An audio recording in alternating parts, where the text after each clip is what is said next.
और आज हम DIR के अंदर एक सेटिंग कर रहे थे क्योंकि हमने एपी को हमने ऑपरेशन मोड को यूज़ नहीं किया, हमने WISP पे काम नहीं किया, गेटवे पे काम किया है। और गेटवे पे काम करते हुए हमने अपनी 5 गीगाहर्ट्ज़ को डायरेक्ट अपनी लाइट बीम के साथ कनेक्ट किया है, ठीक है। और 2.4 वैसे है, PPO इसमें नहीं चलता। PPO क्यों नहीं चलता वो आगे हम बताएंगे। ये PPO डायल भी किया हुआ है पर नहीं चलता, ठीक है। इसको हम DHCP कह देते हैं। DHCP करने के बाद हम सिस्टम के अंदर चलाते हैं।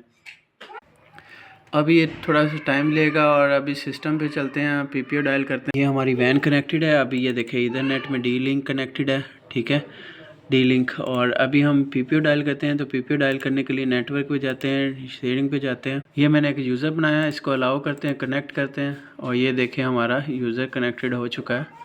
स्किप का ऑप्शन भी आ गया, ब्रॉडबैंड भी आ गया और ये हमारा मतलब कि नेट भी चल गया।